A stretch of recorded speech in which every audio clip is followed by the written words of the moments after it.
Hey guys, Danny De Silva is here, the founder of Leafeco.co.uk. Welcome back for day 7, the last day of my daily vlogs I'm going to record. Today I'm going to show you a really easy, simple method of how you can make your own DIY lip and cheek stain from beetroot. This little guy just here.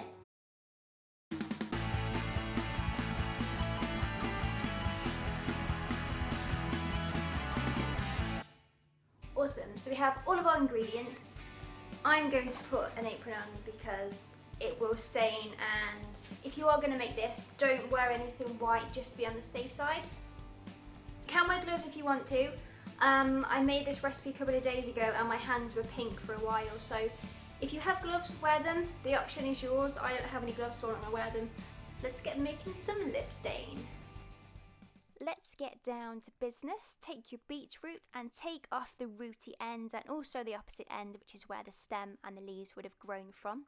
Make sure you are using the sharpest knife you do have, just because it's really tough to chop into this beetroot and you want to avoid as many accidents as possible. I'm just going to take the smallest piece that I actually can, just so I'm not having any extra waste from the beetroot. I've taken a quarter of a small beetroot. As you can see there, that piece is tiny. Take the piece that you're all going to use and chop it up into smaller pieces. The smaller it is, the more liquid you will get out of it when it's starting to heat up, but it's not absolutely necessary. Don't worry about taking the skin, the outer thickness of the beetroot off as well. I didn't bother, and really you won't notice any difference. When that's all good and capped up, pop that into a bowl. Make sure it's a bowl that can withstand a high temperature as well. I've chosen to use a teaspoon of coconut oil. Use whatever oil is available to you. You might have to adjust the ratios of the oil to the beetroot ever so slightly. If you are going to use coconut oil, remember that it is going to solidify when you put it in the fridge. So aim for an oil which will be able to withstand hot temperatures and also the coldness when you place it into the fridge. Pan of water, pop that onto the stove, the hob, whatever you're using to warm up your water, and then wait for the beetroot and the oil to do its magic. I'm using a fork here just so I don't stain any wooden spoons, and eventually you should be able to see all that awesome looking liquid spilling out of the beetroot. The longer you leave it, the more of a deeper colour you get, as you can see here, so test it out along the way. I went for about 20 minutes on a medium simmer and got a nice deep colour. As you can see, it's a little bit of a thicker kind of syrup, which is what you want to be aiming for, and the colour is very rich as well, so that's about done for me. To help that on its way, I've just kind of prodded the beetroot a little bit just to release any extra liquid it's holding on to. When you are happy with the colour, remove the bowl from the stove, obviously with something that will protect your hands, and leave that to sit for about 40 to 45 minutes. Okay, so I'm done with this. This has cooled now for about 40 to 45 minutes. I'm not going to bother with the colander, I'm just going to whisk it and pour this into my little container just here. I'm trying not to get it everywhere.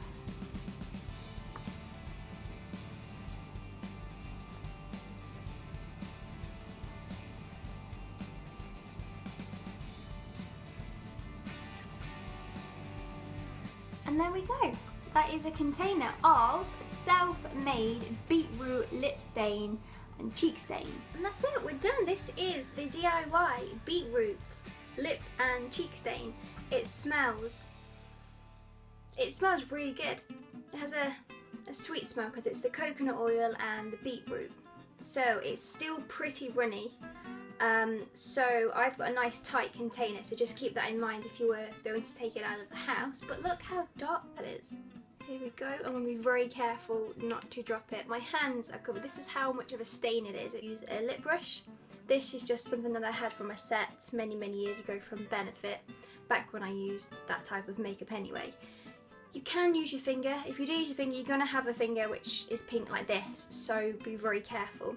So if you dip the tiniest bit in with a brush, let me get a piece of skin which hasn't got anything on. So it has a couple of little like bubbles in there, and you can just buffer that out with a finger or with a brush. Moment of truth. You want to take the smallest bit, dip it into there, take any excess off, and apply it to your lips. So grab a mirror,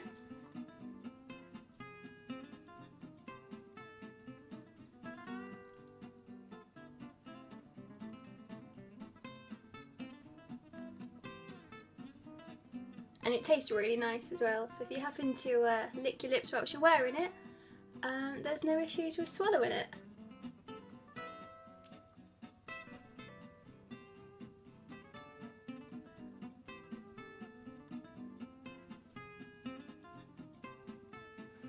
And there we go.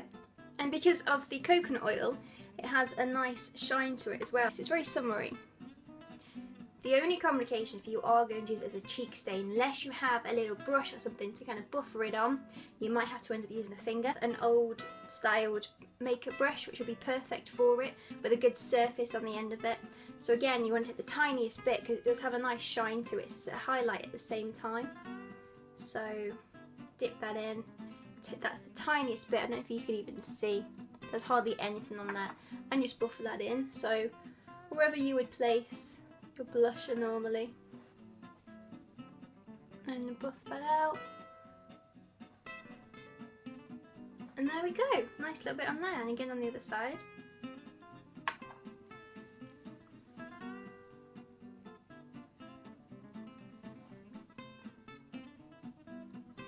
And then just buff that out with your finger for a nice rosy look.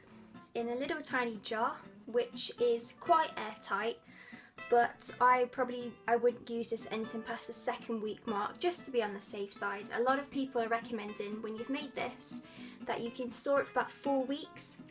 Really, it depends on what you've put inside it and how long you've cooked it and how old the beet was before you started using it. So really, all you've got to do is the quick sniff test. Take the lid off, give it a sniff. If it doesn't smell good, or it kind of makes you kind of ripples back, then it probably means that you shouldn't use it. But if genuinely you want to switch from toxic makeup to something very natural that you can make in your own kitchen, this is totally worth it. Overall, I love this colour.